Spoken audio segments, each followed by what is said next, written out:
সালটা মানে কিরকম কাটলো আপনার? 2024 সালটা খুব ভালো কেটেছে, সব কিছুই ঠিকঠাক ছিল।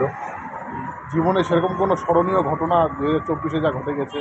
আর স্মরণীয় ঘটনা বলতে ওই একইভাবে আর কি, কোনো সেরকম কিছু ঘটেনি, সব ঠিকঠাকই আছে। মানে কি বলবেন, মানে মানে অন্যান্য বছরের মতো একই রকম জীবন নিয়ে আছে? হ্যাঁ, একই রকম। যেমন এখন 2024 যে এখন যাচ্ছি মহাকালধাম যাচ্ছি 31শে ডিসেম্বর, ওখানেই নতুন বছর পুরনো বছর মানে কাটিয়ে আসবো বাবার সাথে। তাহলে তো স্মরণীয় হয়েই থাকবে 2024-এর শেষে আপনি মহাকাল। স্মরণীয় মানে বাবার আশীর্বাদে গেলো বছরও তাই করেছি। 31 তারিখ দিয়ে পুজো দিয়ে মহাকাল ধামে ছিলাম, 1 তারিখে আসছে, এবারও সেটাই মনে আশা করছি আর কি। এটাই একটা আমার কাছে স্মরণীয় যে বছরে পুরোনো দিন নতুন দিন গিয়ে পুজো দিতে পারি মহাকাল ধামে। যেন কোনো স্মৃতি বা কোনো কিছু আছে এমন, কেন মনে রাখবে এই শটটা? 2024-এ আমি উচ্চ মাধ্যমিক দিয়েছি এবং আমার পছন্দের কলেজ এভেনশিল কলেজে আমার অ্যাডমিশন হয়েছে। তো আমার এই ক্ষেত্রে খুব ভালো লাগলো। আমি আমার স্বপ্ন পূরণ করতে চলছি এভেনশিল কলেজ থেকে, ওই জন্য আমি 2024-কে খুব মনে রাখবো। তো নেক্সট তো 2025, আগামীতে কোনো প্ল্যান কিছু? আগামীতে তো আপাতত স্টাডি করব, কলেজটা কমপ্লিট করে তারপর। 2024-এ মনে রাখার মতন কোনো কিছু স্মৃতি বা কোনো কিছু আছে? ওর মতো আমিও উচ্চ মাধ্যমিক দিয়েছি, এবার এভিএনসিল কলেজে আমারও নাম এসেছে, ভর্তিও হয়েছি। আর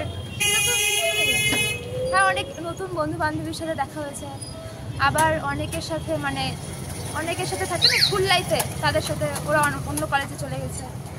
ওটাই মেনলি নতুন কলেজ, নতুন বন্ধু বান্ধব পেয়েছো, এগুলোই মনে রাখার জন্য নাকি? 2024-এ স্মৃতি আছে কিছু, কেন মনে রাখবে 2024? 2024-এ স্মৃতির মধ্যে শুধু একটাই, যে আমার দিদির বিয়ে হলো কিছুদিন আগে, এটাই সবচেয়ে বড় স্মৃতি। আর বাকি তো মাধ্যমিক চলছে, তাহলে বুঝতেই পারেন যে কেমন অবস্থা আমাদের। তুমি মাধ্যমিক ক্যান্ডিডেট? হ্যাঁ, সামনেই তো পরীক্ষা, তাহলে তোমার কেমন গেল, মানে 2024 সালকে আপনি জীবনে কেন মনে রাখবেন? 2024 সাল বেশ ভালোই কাটলো, সুখ দুঃখ নিয়ে। তবে যে দিনগুলো যায় ভালোই যায়, আমরা এটা পরে মনে করতে পারি। ভালোই কাটলো, এর মধ্যে সুখও আছে দুঃখও আছে। কোনো স্পেশাল কোনো স্মরণীয় দিন 2024 সালের মধ্যে? স্পেশাল বলতে কোনো কিছু মনে পড়ছে না এই মুহূর্তে। সব মিলিয়ে ভালোই কাটলো। 2024-এর কিছু আছে আপনার? হ্যাঁ, আমাদের আসলে 2024টা প্রথম দিকে তো ভালোই গেছে, হ্যাঁ, শেষের দিকে খুব খারাপ গেল। যেমন আমার শাশুড়ি পড়ে গিয়ে কোমর ভেঙে গেল, তারপর দুটো পরপর মানুষ মারা গেল আমাদের বাড়িতে। মানে সেই হিসাবে আমাদের 2024টা একটু খারাপই গেল। স্মৃতি কোনো? এই যে মানে খুব কাছের লোক চলে গেল, এটাই আর কি একদম মনে রাখার মতো।